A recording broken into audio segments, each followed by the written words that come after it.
Nossa voz hoje traz uma história que começa com um toque que não devia ter feito barulho. Eu me chamo Lívia, tenho 32 anos, sou designer de interiores em São Paulo e minha vida é feita de linhas retas, cores neutras e clientes que querem algo clean. Mas hoje de manhã, quando meu café esfriou na xícara sem que eu sequer desse um gole, eu entendi que algumas coisas não se apagam com o tempo. Elas apenas esperam. Como um gato que se enrosca no seu colo 20 anos depois de ter sido chutado. Só que no meu caso, o gato não era um animal. Era um número de telefone. 29 ligações perdidas. Todas do mesmo prefixo. Do interior de São Paulo. De uma cidade que eu não lembrava mais que existia. Não lembrava mais que existia eles, meus pais. Ou pelo menos, as pessoas que me criaram como filha até eu decidir que não queria mais ser filha de ninguém. Eu não atendi nenhuma. Deixei tocar. Deixei tocar até o meu marido Rafael entrar na cozinha, com a pasta de trabalho na mão, e perguntar, com aquele tom que ele usa quando sabe que alguma coisa está errada, mas não quer forçar a barra: Lívia, você está bem? Eu não respondi. Só virei o celular para ele mostrar a tela cheia de notificações. Ele não precisou perguntar de novo. Rafael é engenheiro, paciente. Demais às vezes. Ele não gosta de drama, mas também não foge quando o drama chega. Ele só olhou para mim, suspirou e disse: Vamos ver o que é. Eu sabia que não era um cliente, não era um fornecedor, não era ninguém que pudesse me ligar 29 vezes sem deixar recado. Era só eles. Sempre eles. Eu não falo com eles há 10 anos. 10 anos desde que eu mudei meu nome, minha vida, meu endereço, tudo. Desde que eu decidi que a única coisa que eu não podia mudar era a minha pele, mas o resto podia ser refeito. E foi. Lívia não existia antes dos 22 anos. Antes disso, eu era Ana Clara. Ana Clara Medeiros. Filha única de um casal que tinha uma loja de móveis em Ribeirão Preto. Uma loja bonita, arrumada, com vitrines que brilhavam como se fossem feitas de vidro de cristal. Meu pai sempre dizia que a primeira impressão era a que ficava. E a primeira impressão deles era de uma família perfeita. Pai trabalhador, mãe elegante, filha estudiosa. Tudo dentro do padrão. Até que um dia, o padrão quebrou. Eles não eram maus. Não no começo. Não como as pessoas imaginam quando pensam em maus pais. Eles não batiam, não gritavam, não deixavam marcas visíveis. Mas eles tinham um jeito de transformar tudo em lição. Uma nota ruim? Lição de responsabilidade. Um prato derrubado? Lição de cuidado. Um choro à toa? Lição de resiliência. Eles tinham um vocabulário próprio para as coisas que faziam. Coisas que, para qualquer pessoa normal, seriam crueldade. Para eles, eram ensinamentos. Eu me lembro de uma vez, quando eu tinha 9 anos, que eu quebrei um vaso da sala. Não foi de propósito. Eu só escorreguei no chão molhado da cozinha e o vaso caiu. Meu pai não gritou, minha mãe não chorou. Eles só me olharam com aquele olhar que eles tinham quando algo dentro deles se quebrava, mas eles fingiam que não. Meu pai disse: Ana Clara, você sabe quanto custa esse vaso? Eu disse que não. Ele disse: Pois é, agora você sabe. E me deixou varrendo os cacos por 2 horas enquanto eles tomavam café na cozinha. Eu não chorei. Não naquela hora, mas chorei depois, no meu quarto, com a porta trancada, porque eu sabia que chorar fazia eles rirem. E eles riam mesmo, riam das minhas lágrimas como se fossem piadas internas. Outra vez, eu fui aprovada em matemática. Não uma reprovação feia, mas uma nota baixa. Minha mãe não me xingou, ela só disse: Ana Clara, você acha que o mundo vai te esperar? E me levou para a loja deles no shopping. Não para comprar um presente, para trabalhar. Eu tinha 10 anos. Fiquei 3 horas organizando prateleiras de almofadas, enquanto ela supervisionava, com um sorriso no rosto, como se aquilo fosse um presente de aniversário. Eu não reclamei, não naquela hora. Mas eu nunca mais esqueci o cheiro de pólen artificial que vinha das almofadas novas. Eles tinham um jeito de fazer com que eu me sentisse culpada por existir, por respirar, por ocupar espaço, por não ser perfeita o suficiente para merecer o amor deles sem condições. E eu acreditava. Porque criança acredita em tudo. Até que um dia, eu parei de acreditar. Eu tinha 12 anos quando tudo mudou. Não foi um dia específico, foi um acúmulo. Um monte de pequenas coisas que, juntas, fizeram um buraco tão grande que eu não consegui mais tapar. Eu comecei a desenhar. Não só rabiscos, desenhos de verdade. De casas, de jardins, de pessoas sozinhas em lugares altos. Eu desenhava no verso de contas, em cadernos velhos, em guardanapos de papel. Eu desenhava lugares onde eu gostaria de estar. Lugares onde eu me sentia segura. Meu pai odiava isso, não porque eu desenhava mal, mas porque eu desenhava bem. Porque uma professora de artes da escola me elogiou na frente de todo mundo. Porque eu ganhei um prêmio em uma feira de cultura, porque de repente, eu não era mais a filha que eles podiam moldar. Eu era a filha que tinha talento. E talento para eles era perigoso. Porque talento podia fazer com que eu fosse embora. E eles não queriam isso. A gota d'água foi quando eu tirei um 8 em artes, não um 10, não um 9, um 8. Minha mãe olhou para minha caderneta como se aquilo fosse um crime. Ela disse: Ana Clara, como você pode tirar 8 em uma matéria que você ama? Meu pai riu, disse: talvez ela esteja ficando preguiçosa. Minha mãe disse: ou talvez ela ache que esforço é suficiente. E naquela noite, enquanto eu fingia fazer lição de casa no meu quarto, eu ouvi eles conversando na cozinha. Meu pai disse: ela precisa de uma lição que ela nunca esqueça. Minha mãe disse: eu aposto R$ 100 que ela não esquece. E eu soube, naquele momento, que eu não era mais filha. Eu era um experimento. No dia seguinte, eles agiram como se nada tivesse acontecido. Como se fossem os pais mais amorosos do mundo, minha mãe fez panquecas. Meu pai perguntou se eu queria suco de laranja. Eles disseram que íamos fazer um passeio em Ribeirão Preto. Só nós 3. E por um segundo, eu acreditei. Eu acreditei que talvez eles tivessem mudado. Que talvez o 8 na caderneta tivesse feito eles pensarem 2 vezes.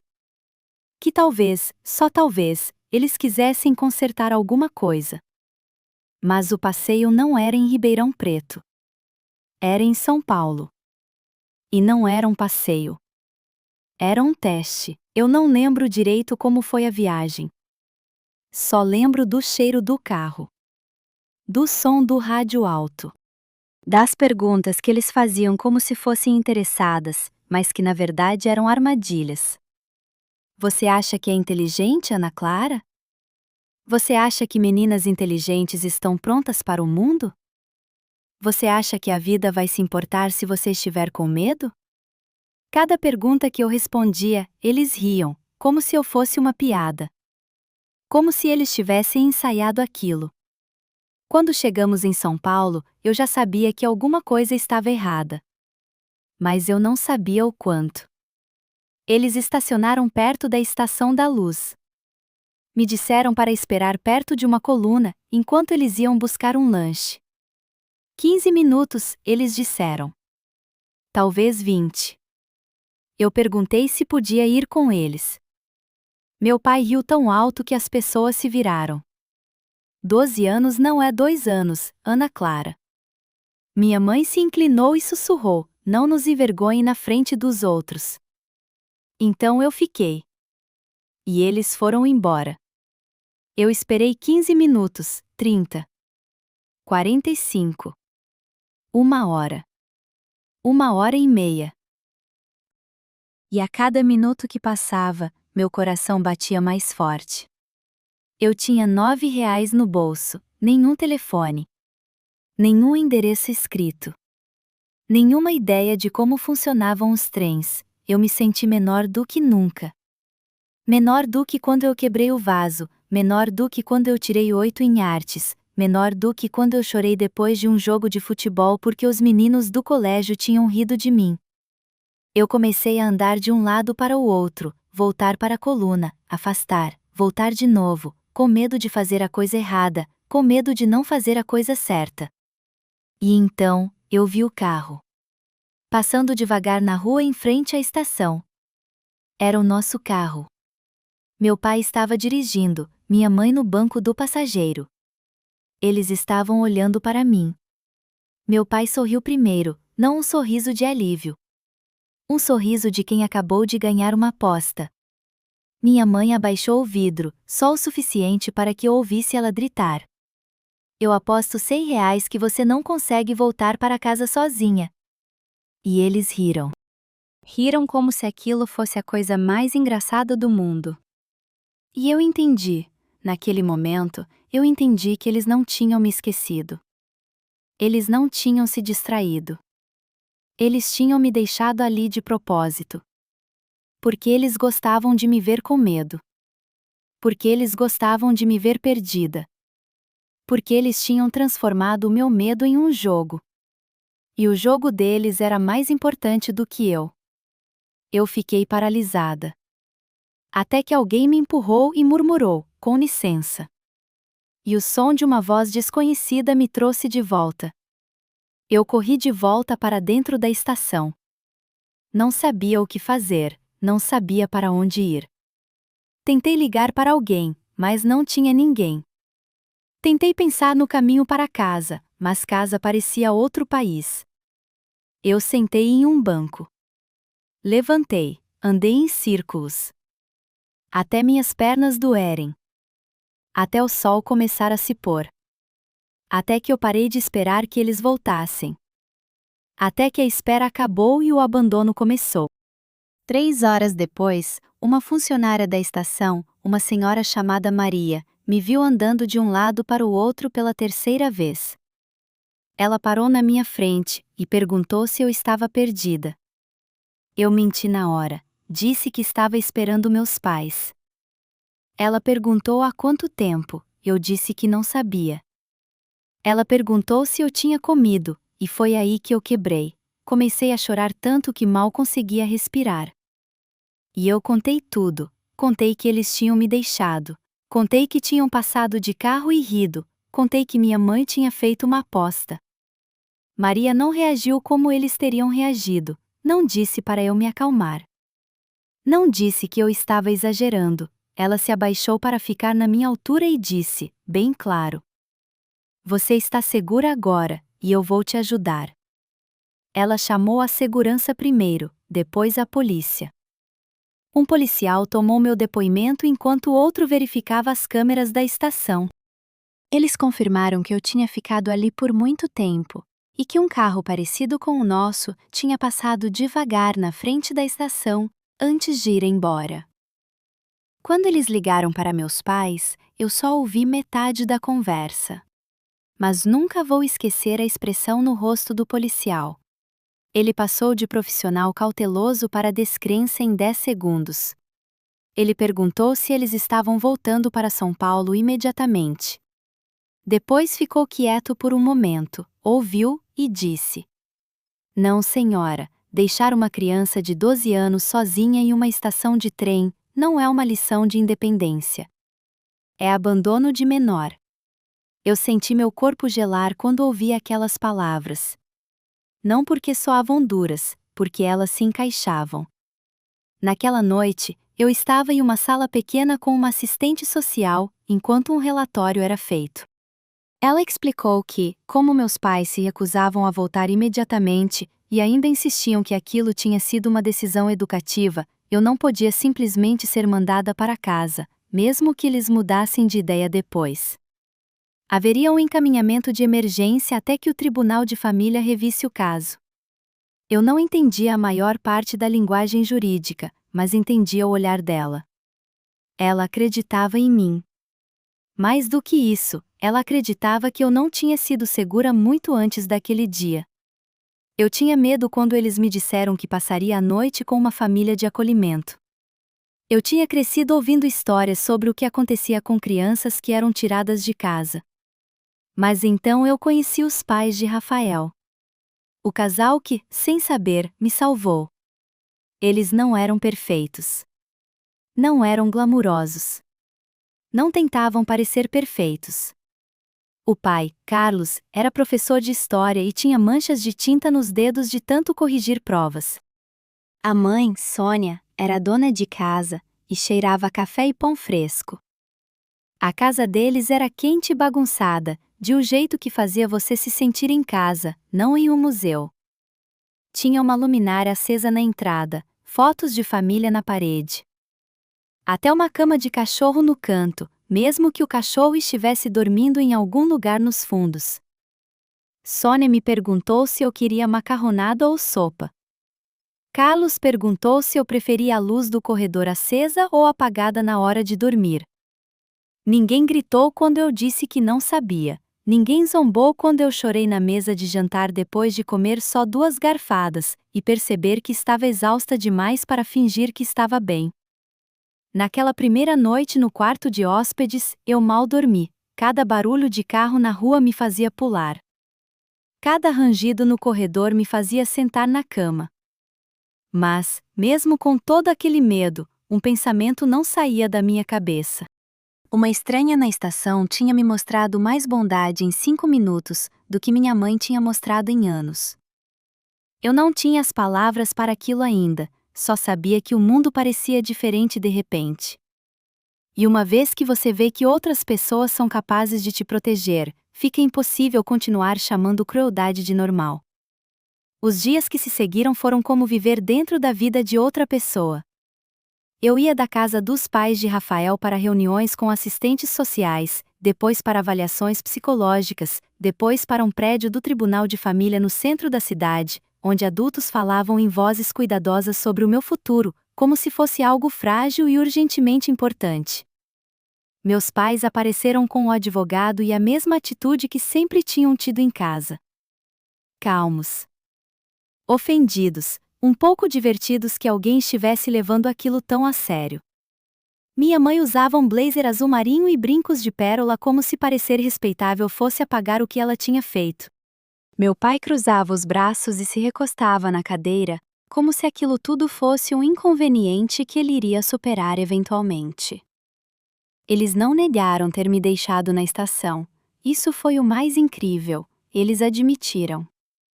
Só insistiram que tinha sido controlado, educativo, necessário.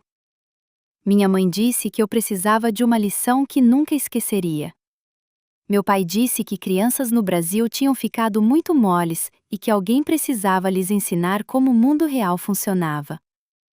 Eu escutei aquilo tudo e percebi algo que mudou a mim quase tanto quanto a estação. Eles nunca iriam se tornar os pais que entendiam o que tinham feito. Se fossem capazes de alguma honestidade, teriam dado meia volta antes de chegar à rodovia. O relatório da terapeuta do tribunal descrevia um padrão de abuso emocional, humilhações, negligência e perigo crescente. Essas palavras não eram minhas, mas ouvi-las em voz alta. Foi como abrir uma janela em um quarto trancado por 20 anos. Durante anos, eu tinha achado que minha infância era de alguma forma minha culpa, porque era mais fácil do que acreditar que as pessoas responsáveis por mim estavam escolhendo machucar de propósito. O relatório deixou claro, não tinha sido um mal-entendido. Não tinha sido um estilo de criação rígido. Tinha sido abuso, disfarçado de linguagem de classe média. Quando o juiz finalmente perguntou se eu queria voltar para casa, enquanto o tribunal monitorava a família, eu disse não. Tão rápido que a resposta pareceu até me surpreender. Minha mãe me olhou como se eu tivesse lhe dado um tapa. Meu pai murmurou algo sobre ingratidão. O juiz não vacilou. A próxima fase deveria ser um caminho para a reunificação. Aulas para pais, terapia familiar, visitas supervisionadas, revisões regulares. Um processo longo projetado para lhes dar uma chance de provar que podiam mudar. Na prática, meus pais trataram aquilo como um insulto público. Eles odiavam a ideia de serem avaliados. Odiam a ideia de supervisão. Odiam a ideia de que professores, terapeutas e oficiais do tribunal agora tinham acesso ao lado privado da família que eles tinham passado anos polindo para todo mundo. Meu pai reclamava mais sobre o dano à reputação da loja do que sobre perder a custódia. Minha mãe não parava de dizer que não deixaria o Estado lhe dizer como criar a própria filha. E então, no momento mais importante de todo o caso, eles tiveram uma escolha. Poderiam se comprometer com um programa de reunificação de 2 anos e fazer tudo o que o tribunal exigia. Ou poderiam voluntariamente renunciar aos seus direitos parentais. Eles escolheram renunciar, na hora, sem hesitação. Eu não senti meu peito se partir no tribunal como você poderia imaginar. Ele ficou estranhamente quieto. Durante toda a minha vida, eu tinha tentado ser boa o suficiente para manter eles de me virar. E no final, eles me entregaram para proteger o próprio orgulho. Depois disso, as coisas se moveram rápido. Os pais de Rafael já eram pais de acolhimento licenciados, e nos meses seguintes, eles se tornaram algo mais. Carlos começou a separar revistas antigas de design e livros de arte para mim, porque tinha notado como eu desenhava. Sônia aprendia quais alimentos me deixavam ansiosa por causa de antigas punições relacionadas a refeições. Eles paravam de me pedir contato visual quando eu estava chateada. Não exigiam amor ou gratidão ou confiança instantânea. Eles apenas ficavam. Estabilidade pode se sentir quase sobrenatural para uma criança que nunca teve isso. A adoção foi finalizada depois de tempo suficiente para todo mundo fingir que o processo tinha sido ordeiro. Mas emocionalmente, já tinha acontecido muito antes de o juiz assinar os papéis finais. Quando me perguntaram se eu queria mudar meu nome, eu não hesitei. Ana Clara Medeiros pertencia à menina que tinha ficado sozinha em uma estação com R$ 9 no bolso e nenhuma ideia se estaria viva ou morta para a própria família até o fim do dia. Lívia pertencia a alguém mais. Alguém com um quarto só dela, uma mesa de trabalho com materiais de desenho. Uma família que não ria quando eu tinha medo. Eu ainda lembro da primeira noite depois que a adoção foi oficial.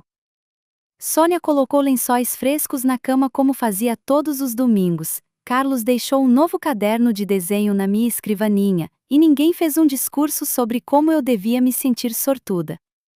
Eles agiram como se eu sempre tivesse sido deles. Essa certeza silenciosa curou mais em mim do que qualquer momento dramático jamais poderia. Ela me ensinou que o amor real não testa você para provar que você merece. O amor real abre espaço para você antes mesmo de você saber como relaxar nele. A cura não aconteceu de uma vez, e definitivamente não aconteceu em linha reta. As pessoas adoram histórias onde um ato de resgate conserta tudo. Onde a criança danificada floresce instantaneamente, assim que é colocada em um lar melhor. Minha vida não foi assim. Por anos, meu corpo ainda reagia à bondade como se pudesse ser uma armadilha. Se Sônia dizia que voltaria em 15 minutos depois de ir à loja, eu tinha que lutar contra o impulso de ficar olhando pela janela até o carro dela voltar. Se Carlos se atrasava para me buscar em um evento escolar porque o trânsito estava ruim, eu sentia o pânico subir tão rápido que minhas mãos ficavam dormentes. Eu odiava esperar em lugares públicos. Odiava ser mandada a ficar quieta. Odiava a frase "já volto". A terapia ajudou, mas foi um trabalho lento. O tipo que te obriga a dizer verdades feias em voz alta, até o seu sistema nervoso lentamente começar a acreditar no que sua mente quer que ele saiba. Eu aprendi as palavras trauma, abuso emocional, hipervigilância. Aprendi que ser machucada repetidamente não te torna mais forte da maneira que as pessoas cruéis alegam. Isso te faz adaptar ao perigo. Te faz brilhante em sobreviver e terrível em descansar. Através de tudo isso, os pais de Rafael nunca me apressaram. Eles iam a eventos escolares, ajudavam com lição de casa. Lembravam de quais tópicos me deixavam ansiosa, deixavam eu manter a porta do meu quarto fechada quando precisava de espaço. Eles não tentaram apagar o que tinha acontecido, eles me ajudaram a construir uma vida que não era mais definida apenas por aquilo. O design se tornou mais do que uma fuga, tornou-se estrutura. Linguagem. Prova de que eu podia criar algo bonito sem a permissão de ninguém. Eu me joguei nisso no ensino médio, depois nas inscrições da faculdade, depois em cada revisão de portfólio e sessão de estúdio até entrar na Faculdade de Arquitetura e Urbanismo de São Paulo. Voltar para a cidade que uma vez me assustou não foi simbólico no começo, era prático. A escola era boa para mim, o programa era forte. Mas em algum momento durante aqueles anos, eu percebi que estava tomando algo de volta. A mesma cidade onde eu tinha sido abandonada se tornou o lugar onde eu me reconstruí. Eu estudei design de interiores, trabalhei meio período, fiz terapia e aprendi a existir entre pessoas que não exigiam que eu encolhesse.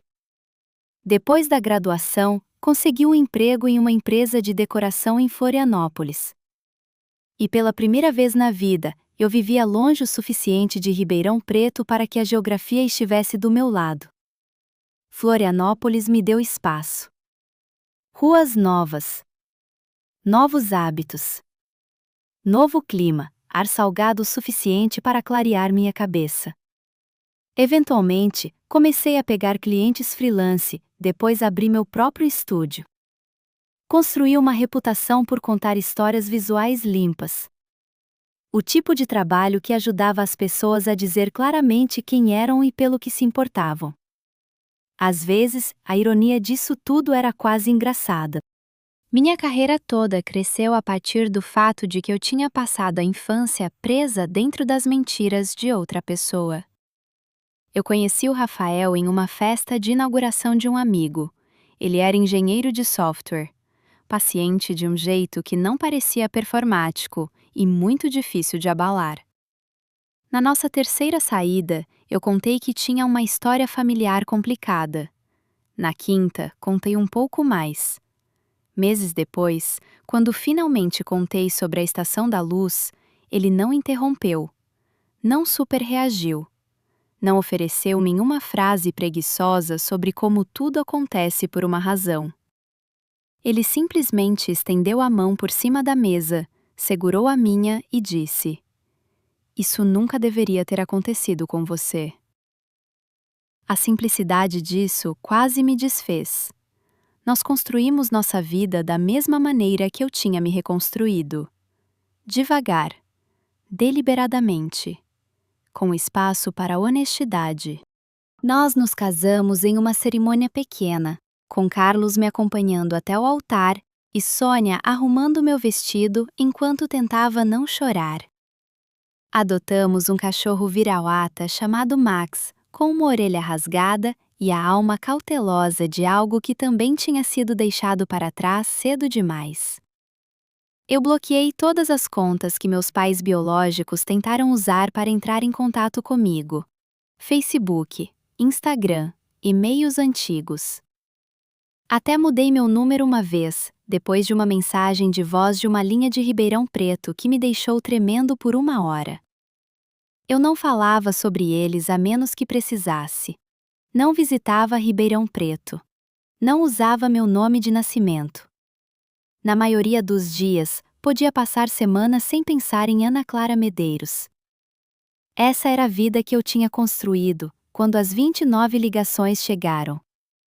Um bom casamento, um estúdio com clientes fiéis.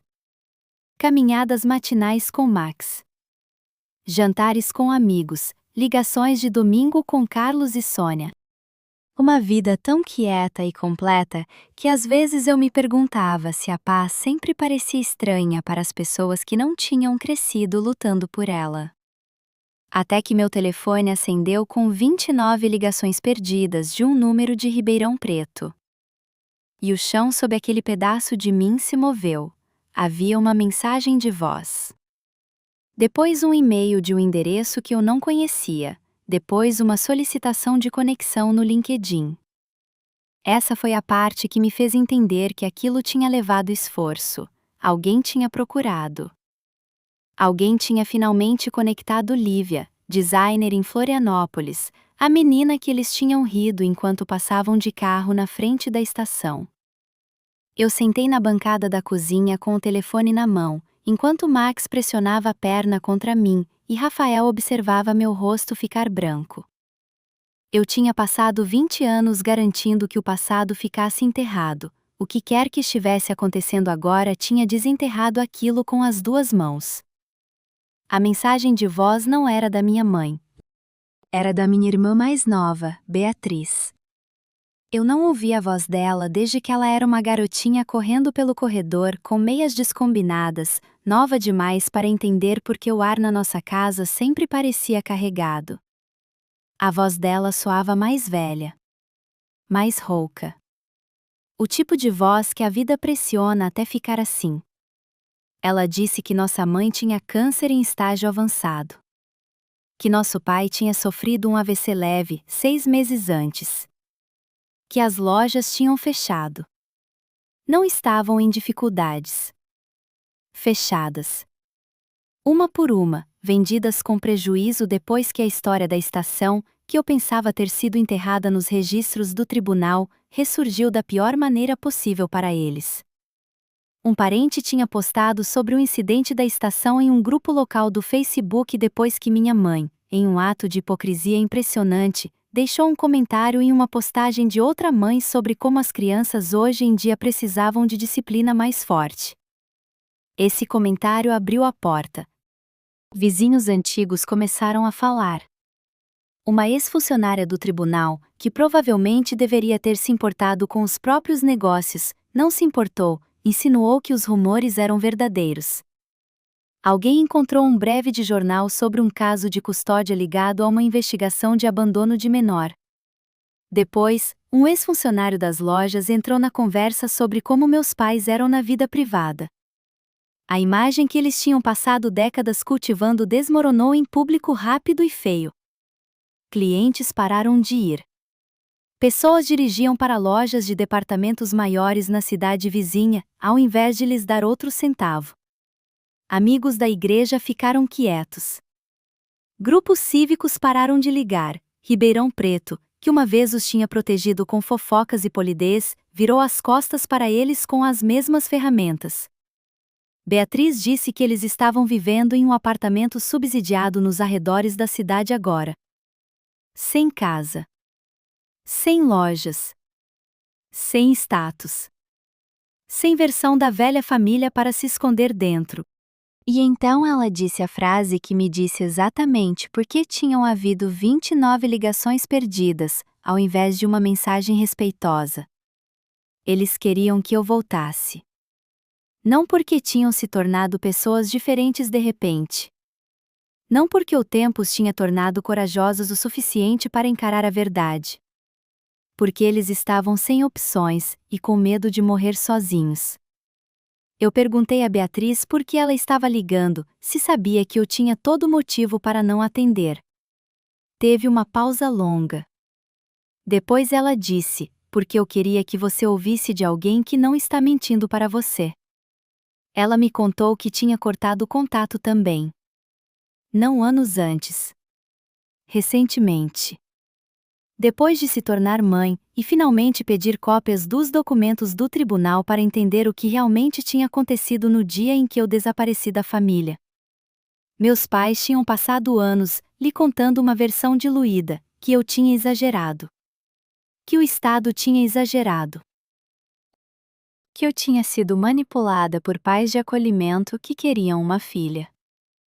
Beatriz disse que ler aqueles registros foi como ser atropelada por um caminhão. Ela olhou para o próprio filho depois disso, e percebeu que nunca poderia deixar pessoas assim perto dele de novo. Ouvir aquilo não me fez sentir triunfante, me fez sentir cansada em um lugar mais fundo do que a raiva. Ela perguntou se eu iria vê-los, eu disse que iria pensar. Rafael me disse que eu não devia nada a eles.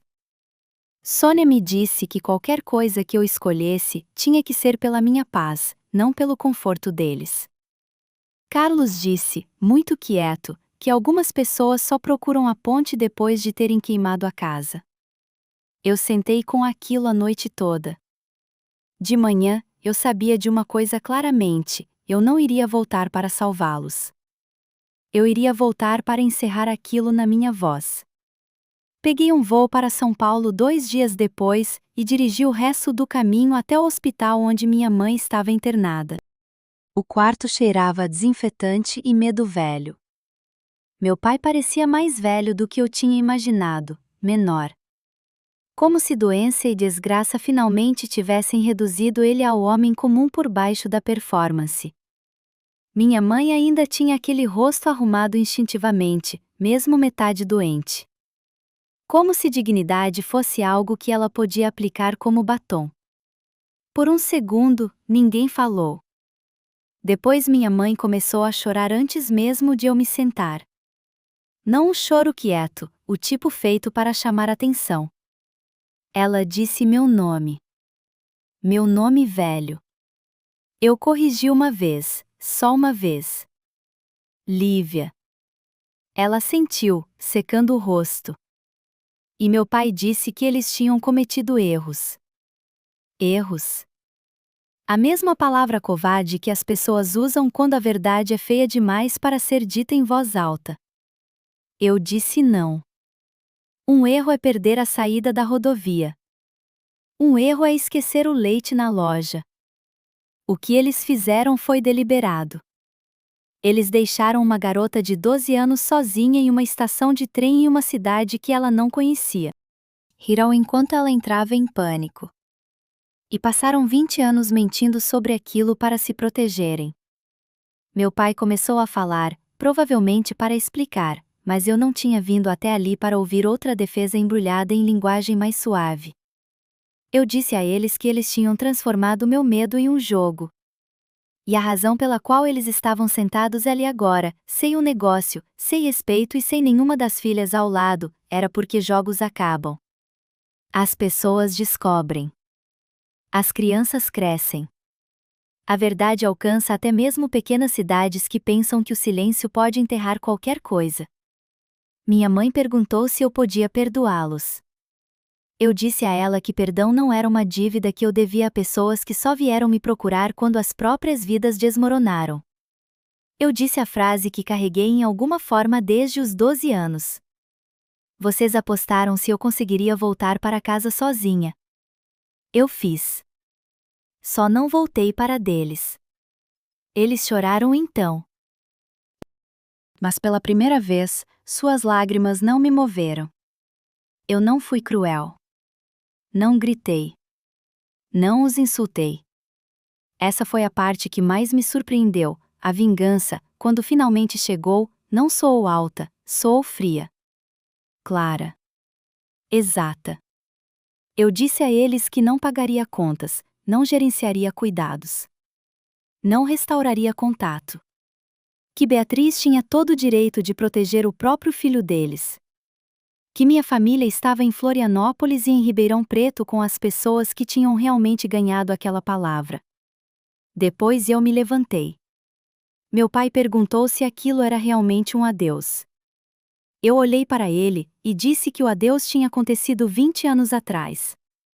Vocês só são as últimas pessoas a entender isso. Saí depois de 20 minutos e não olhei para trás.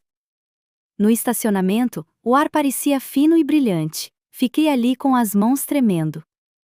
Não de arrependimento, mas da estranha sensação de alívio que vem quando algo que te assombra finalmente tem um formato que você pode deixar para trás. No voo de volta, pensei na garotinha na Estação da Luz, na que tinha acreditado que ser abandonada significava ser indesejada para sempre. Ela tinha estado errada. Ela tinha sido indesejada por duas pessoas quebradas que confundiram crueldade com força. Mas ela não era indigna de amor. Tem uma diferença, e aprender isso salvou a minha vida. Se tem alguma lição no que aconteceu comigo, é esta. Abuso não se torna disciplina só porque um pai usa palavras mais limpas para isso. Humilhação não constrói caráter. Medo não torna as crianças mais fortes. Só as faz envelhecer antes da hora, e afastar-se de pessoas que te machucam, mesmo que compartilhem seu sangue, não é amargura. Às vezes, é a coisa mais saudável que você fará. Eu não saí daquele hospital me sentindo culpada, saí me sentindo educada pela minha própria sobrevivência. A família em que você nasce pode moldar suas feridas, mas não tem o direito de definir o seu futuro. Amor real não ri quando você tem medo. Família real não testa se você consegue sobreviver sem eles. Cura real começa no momento em que você para de chamar crueldade de lição e começa a chamar pelo que ela é. E uma vez que você faz isso, pode construir uma vida tão honesta, tão estável e tão cheia de paz, que nem mesmo as pessoas que te quebraram podem tirar isso de você.